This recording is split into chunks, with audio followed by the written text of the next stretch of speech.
Welcome to the Joy Lab podcast, where we help you uncover and foster your most joyful self. Your hosts, Dr. Henry Emmons and Dr. Amy Prasek, bring you the ideal mix of soulful and scientifically sound tools to spark your joy, even when it feels dark. When you're ready to experiment with more joy, combine this podcast with the full Joy Lab program over at joylab.coach. Hello, I'm Henry Emmons, and welcome to Joy Lab. And I'm Amy Prasek. Here at Joy Lab, we infuse science with soul to help you build your resilience and uncover your joy. And today we're opening up some virtual letters, well, just one from our community mailbox to answer. This question is from a community member, really interesting. I'm going to kind of summarize it. But it was around this experience of when our body and our attention goes offline, so to speak, in response to stress, anxiety, pain. And in those situations, there's this feeling of kind of being disconnected from the world and those around us. So the question is really about how can we bring our system back when we check out like that and even reduce the chances of going offline in the future as well. So this is a really big question. So we're not going to do it service in this episode, but so we're going to touch on some kind of surface pieces. And then folks, please, in the comments at YouTube or after you give us a 5-star rating in the podcast platform of your choice, hint, hint, put, in the review section, let us know if you want to hear more about these types of experiences. And we could do a series on that, I think. So first, as we dive in, I think what's interesting to highlight about this experience is that there is a survival mechanism at play here that is interesting to note. It's sometimes called dissociation when this happens, or that would be an example perhaps of this experience, when we cognitively step out of the world around us and go into our own internal space. And amidst stress, this can be really protective. Right? The body actually releases chemicals, these endogenous opioids, endorphins, that initiate this kind of sensation. And it's familiar to anyone who's experienced it. It's this experience of feeling disconnected, as I noted, from the world around you, but, time distorts. You don't really feel pain as much when this happens. You can imagine then how helpful that could be as a temporary coping mechanism amidst a stressor or trauma that you either don't have other skills to cope with that situation, or just because the trauma is so severe, right? So your body can be very wise in those cases. And thank you, body. It's saying, don't go there and feel what's happening out there. Stay in here, stay in this little endorphin soup I've created for you. It's safer. So, yes, thank you, body. Of course, there are downsides here when this kind of dissociation bleeds into other areas or continues on for too long, and then we have trouble getting out. So we'll talk about that. But again, amidst a big stressor that we may not be quite equipped to handle, this can be helpful in moderation. Henry, do you want to say more about maybe the protective aspects of this? Yeah, sure. And I see it really the same way you just described, Amy. I think it is an automatic reflex that is just kind of built in to protect us when something is otherwise completely overwhelming. I just believe that at any given moment, that each one of us is doing the best we can with whatever resources we've got, inside or outside resources. When we're little kids and we're faced with something super scary, really big, well, we can't face that by ourselves. Our choices are limited. And so doing something like this disconnecting, dissociating, might be the very best that we can do. And it's sometimes true for adults too. It might be really smart to go offline, as you had said, really wise to do that. There's even research on men and women in combat who experience really severe trauma, like in the Iraq War when their vehicle goes over some explosive device and they just witness their comrades be killed or wounded.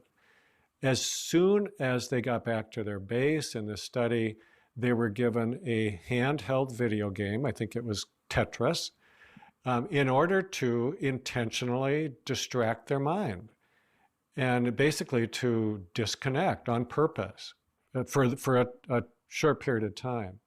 Those who did that had better outcomes than those who didn't, presumably because their minds weren't left to just ruminate and kind of visualize and go over and over what had just happened.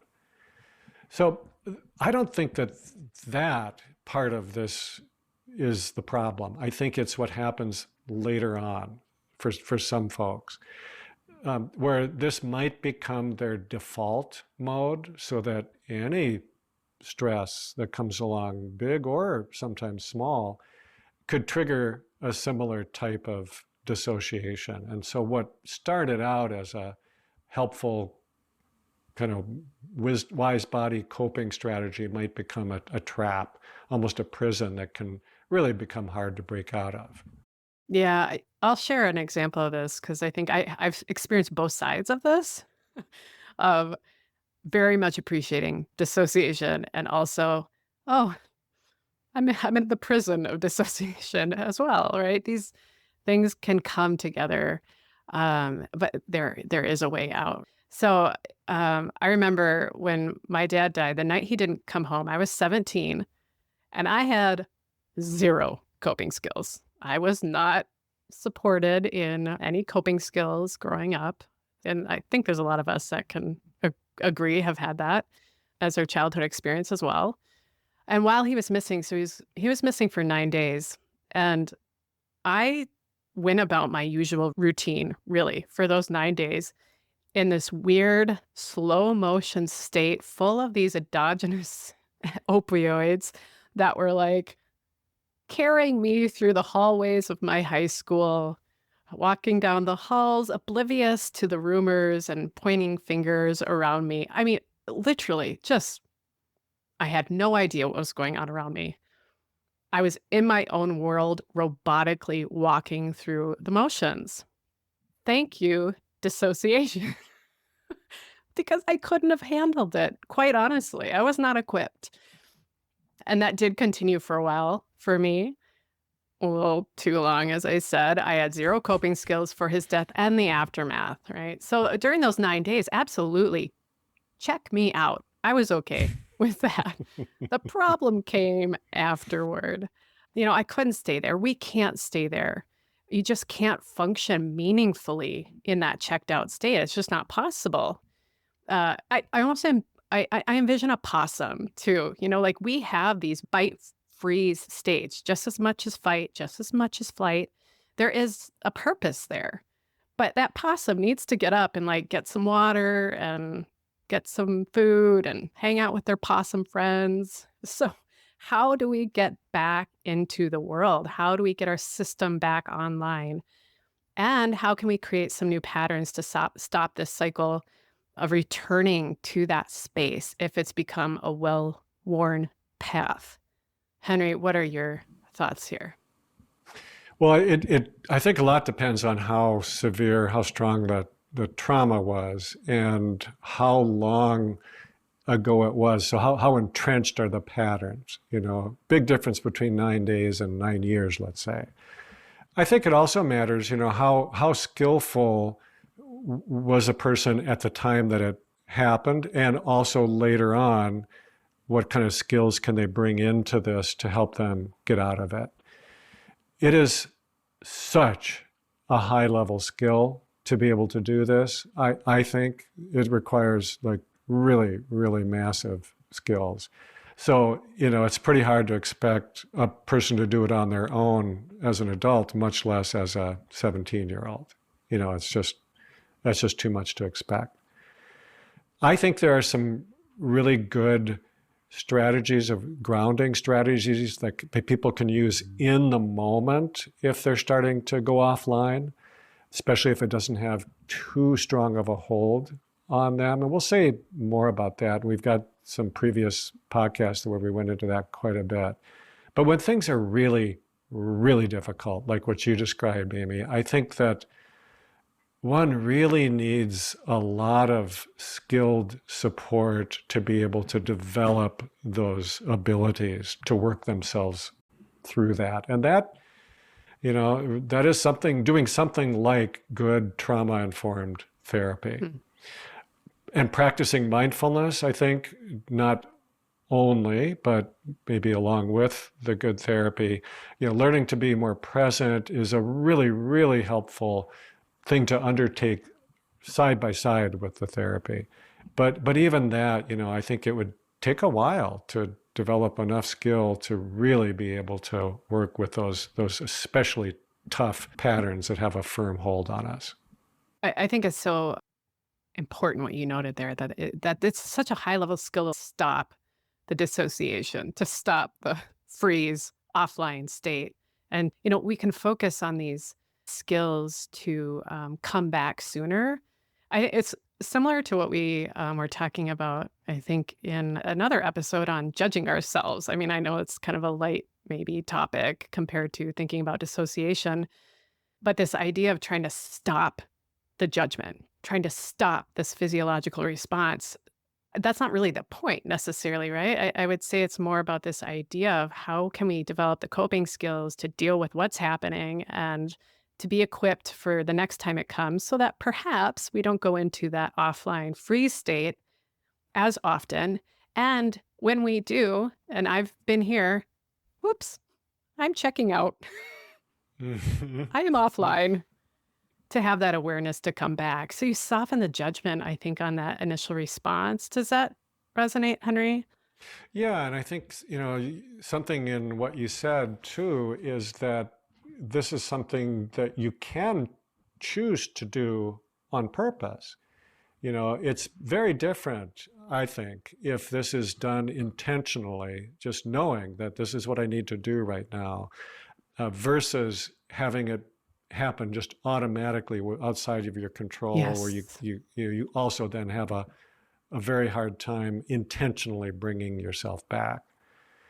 So, I think we both have said that applying mindfulness skills to this is a tall order, but at the same time, I think it's possible to view it in pretty simple terms, to be able to see that how we could use mindfulness skill in its purest form, which is absolutely right on for what is called for in this kind of a instance. I think in essence, this practice means that we bring ourselves back repeatedly to the here and now, just over and over and over again. We bring ourselves back. We go away, we bring ourselves back. We go away, we bring ourselves back. So if it's your body that you're leaving, you can feel it, you're kind of getting disconnected from your body. You practice bringing yourself back to your body. You find something physical like your breath or maybe a body scan or a walking meditation that can bring you right back into your body. If you're leaving your sense of time or space, you practice bringing yourself back to this moment and an awareness, an experience, moment-to-moment experience, which is absolutely an antidote to that sense of pulling you off. So it's this way of kind of repeatedly finding what is the best way to ground myself in the moment based on what's happening. I love that. I think what I'm feeling too is that maybe we can relieve some of the sting of this idea of dissociation and the judgment that comes along with it. Those are some great grounding mindfulness strategies to employ pretty quickly in the moment. Henry, you also said finding some trauma-informed support, so maybe a support group. That's relevant too as you find your way back online, to find a group of folks who have experienced maybe what you've experienced, to validate that the experience is real, that other folks have struggled with it. I think it's easy to believe that we're the only ones who have felt like this, whatever this is, who have experienced this, who have struggled with this. And in 99.9% of situations, it's just not true. The human experience is dynamic and complex, and it is surprisingly universal at the same time. I'll quote Henry Nguyen, who said, maybe the most personal struggles we have are actually the most universal. So I think also we've talked about skill building, and JoyLab, our JoyLab program, is very much about that, cultivating those coping skills. We have a resilience training as well. So there's lots of resources that we have here. Is there anything else you want to share, Henry? No, just that, I think it's good to kind of point people towards the JoyLab program because it's just gives us so many different avenues into doing this kind of practice with a focus on building a positive trait, but it's still giving you the skills to deal with this kind of more difficult pattern that we get caught up in. Yeah. Creating new patterns. Practice makes pattern, as we say around here, so we can create new patterns. I'll close our time today with some wisdom from author and activist, an expert in post-trauma work, Dr. Clarissa Pinkola Estes. I think it's a beautiful description of the wisdom of our body, even if we sense it's going offline, that it still has something to tell us and we can listen. Here's what they wrote. The body is a multilingual being. It speaks through its color and its temperature, the flush of recognition, the glow of love, the ash of pain, the heat of arousal, the coldness of non-conviction. It speaks through the leaping of the heart, the falling of the spirits, the pit at the center, and rising hope. Thank you for listening to the JoyLab podcast. If you enjoyed today's show, visit joylab.coach to learn more about the full JoyLab program. Be sure to rate and review us wherever you listen to your favorite podcasts. Please remember that this content is for informational and educational purposes only. It is not intended to provide medical advice and is not a replacement for advice and treatment from a medical professional. Please consult your doctor or other qualified health professional before beginning any diet change, supplement, or lifestyle program. Please see our terms for more information.